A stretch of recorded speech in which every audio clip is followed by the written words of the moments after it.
एक बार एक कुत्ते ने मुर्गे को ताना मारा कि तुम सुबह 4 बजे गांव को जगाना शुरू कर देते हो, बांग देना शुरू कर दे हो, तुम जानते हो तुम्हारा भविष्य क्या है? तुम 8 बजे कटकर नाश्ते की प्लेट में मिलोगे। अच्छा, मुर्गे का भविष्य इसके सिवा है भी क्या? लेकिन कुत्ता ताना मारे मुर्गे को तो मुर्गा चुप नहीं रहता। मुर्गे ने कहा, हाँ मानता हूं मेरा भविष्य 8 बजे कटकर नाश्ते की प्लेट में आ जाना है। मैं गांव को जगाना इसलिए नहीं छोड़ता क्योंकि मेरी मौत को दुनिया में कोई भी कुत्ते की मौत नहीं कहता। क्या बात है। काश्मीर जो खुद सूरज के बेटे की राजधानी थी, डमरू वाले शिव शंकर की जो घाटी कल्याणी थी, काश्मीर जो भूमंडल का स्वर्ग बताया जाता था, जिसकी मिट्टी को दुनिया में अर्घ चढ़ाया जाता था, काश्मीर जो भारत माता की आंखों का तारा था, काश्मीर जो लाल बहादुर को प्राणों से प्यारा था, काश्मीर वो डूब गया था अंधी गहरी खाई में, फूलों की घाटी रोती थी मरघट की तन्हाई में, फूलों की घाटी। सल्यूट करता हूं आप, सल्यूट करता हूं। इतने थके हुए विष्णु सक्सेना के खूब थकाने के बाद भी आप ताली बजाने लायक बच गए। क्या बात है। काश्मीर वो डूब गया था अंधी गहरी खाई में, फूलों की घाटी रोती थी मरघट की तन्हाई में, वो अग्नि गंधा मौसम मलबेला था, गंधों के घर बंदूकों का मेला था, मैं भारत की जनता का संबोधन हूँ, आंसू के अधिकारों का उद्बोधन हूँ, इसीलिए दरबारों को दर्पण दिखलाता फिरता था, इसीलिए दरबारों को दर्पण दिखलाता फिरता था, मैं घायल घाटी के दिल की धड़कन गाता फिरता था, मैं घायल घाटी के 29 साल मैंने 1990 में कविता लिखी थी। और आदरणीय कठेरिया जी, आपको जानकर आश्चर्य होगा, इस कविता को मैंने 1990 में जब सबसे पहली बार लिखा तो मेरे पहले श्रोता थे श्रद्धेय अटल बिहारी वाजपेयी और श्रद्धेय लालकृष्ण आडवाणी। दोनों बैठ के रोए थे, दोनों बैठ के रोए थे। वाजपेयी साहब एक बार लाल किले में आए थे और मैं कश्मीर पढ़ रहा था। मैंने उनसे कहा, आप देश के प्रधानमंत्री बन गए और कश्मीर की हालत फिर भी नहीं सुधरी तो इससे भी सख्त कविता सुनने को तैयार रहना। फिर मुझे पता चला वो 6 साल इसीलिए उदास रहते थे क्योंकि उनके समय में तो हुआ नहीं था जो अब हुआ। मन से सुनिए, मैं अपना मन पूरा इस कविता के साथ आपसे जोड़ना चाहता हूँ। इसीलिए दरबारों को दर्पण दिखलाता फिरता था, मैं घायल घाटी के दिल की धड़कन गाता फिरता था, हमने नारों में गाया था सब कश्मीर हमारा था, जब जब भी छू कर देखा हिम चोटी में अंगारा था, काश्मीर था जहाँ तमंचे थे केसर की क्यारी में, काश्मीर था जहाँ तमंचे थे केसर की क्यारी में, काश्मीर था जहाँ रुदन था बच्चों की किलकारी में, काश्मीर था जहाँ तिरंगे झंडे फाड़े जाते थे, 47 के बंटवारे के घाव उघाड़े जाते थे, काश्मीर था जहां हौसलों के दिल तोड़े जाते थे, खुदगर्जी में जेलों से हत्यारे छोड़े जाते थे, खुदगर्जी में जेलों से हत्यारे छोड़े जाते थे, अपहरणों की रोज कहानी होती थी, धरती मैया पानी पानी होती थी, झेलम की लहरें भी आंसू लगती थी, गजलों की बहरें भी आंसू लगती थी, मैं आंखों के पानी को ललकार बनाता फिरता था, मैं आंखों के पानी को ललकार बनाता फिरता था, मैं घायल घाटी के दिल की धड़कन गाता फिरता था, मैं घायल घाटी के दिल की।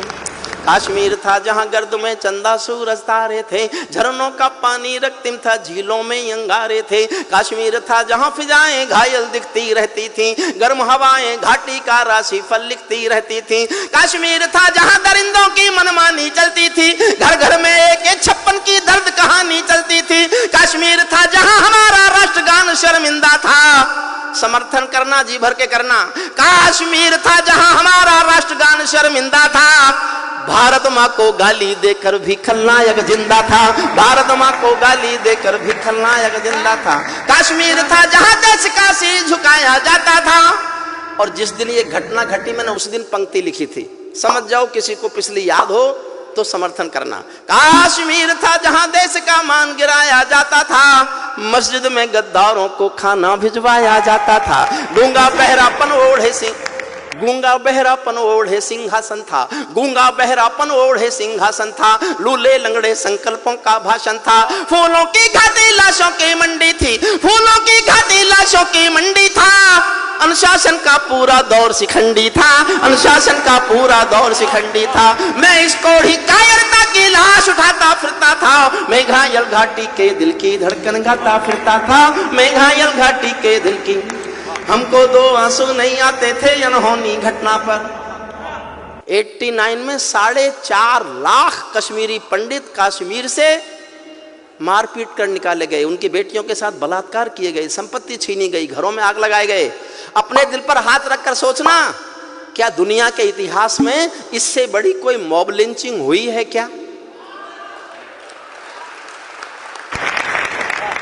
आज किसी की गलती से एक हत्या पर देश में शोर मचा देते हैं, ये मॉब लिंचिंग है, होनी नहीं चाहिए। मैं समर्थन नहीं करता उसका, लेकिन 4.5 लाख लोगों का घर से बाहर निकाल देना अगर मॉब लिंचिंग नहीं थी तो हिंदुस्तान में कोई मॉब लिंचिंग होती नहीं।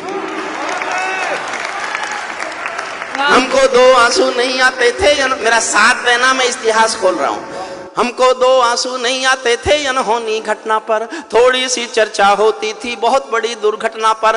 राजमहल को शर्म नहीं थी, घायल होती छाती पर, भारत मुर्दाबाद लिखा था श्रीनगर की छाती पर। मन करता था फूल चढ़ा दूं लोकतंत्र की अर्थी पर।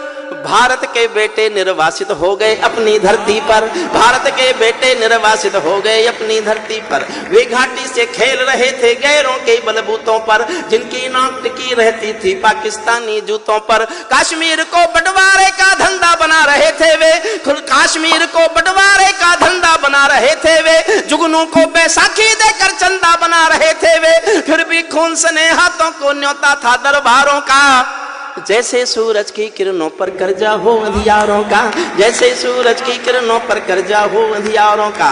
कुर्सी भूखी थी नोटों के थैलों की, कुर्सी भूखी थी नोटों के थैलों की, कुलवंती दासी हो गई रखेलों की।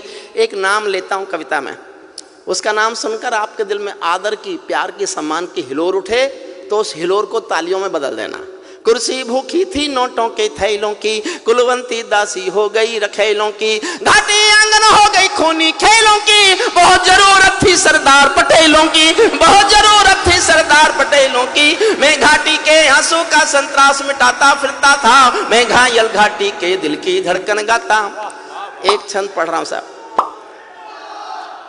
भारत मां को इस समय सोने दो, बड़ी मुश्किलों से इस बहादुर सरकार की कोशिशों के बाद भारत मां सुकून से सोने की हालत में आ गई। वाह वाह वाह वाह वाह, बहुत बढ़िया। मैं एक छंद पढ़ रहा हूं। जब चौराहों पर हत्यारे महिमा मंडित होते थे, जब चौराहों पर हत्यारे महिमा मंडित होते थे, भारत मां की मर्यादा के मंजर खंडित होते थे। जब कृष भारत के नारे थे गुलमर्गा की गलियों में, शिमला समझौता जलता था बंदूकों की नलियों में। तो केवल आवश्यकता थी हिम्मत की खुददारी की, तो केवल आवश्यकता थी हिम्मत की खुददारी की। 56 इंची सीने में ही आशा थी दमदारी की, 56 इंची सीने, 56 इंची सीने से ही आशा थी 56 इंची सीने से ही आशा थी दमदारी की। संविधान को बदल दिया है घाटी गैर नहीं होगी, जहां तिरंगा नहीं मिलेगा उनकी खैर नहीं होगी, जहां तिरंगा नहीं मिलेगा। प्रणाम करता हूं आपको साहब, क्या बात है।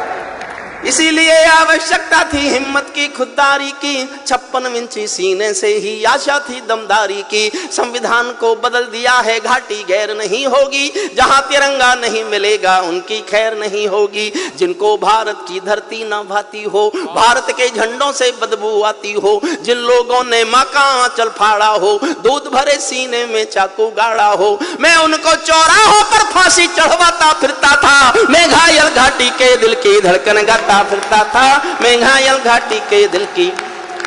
अंतिम छंद पढ़ता हूं। अभी उधर से बयान आते हैं हमारे पास 1 पाव का एटम बम है, हमारे पास आधी किलो का एटम बम है। देखिए साहब, मैं बोलना नहीं चाहता, सांसद जी आपसे अनुमति लेकर आपसे माफी मांग के बोलता हूं, और ये मैंने बहुत दुखी होकर बोला, ऐसे नहीं बोला।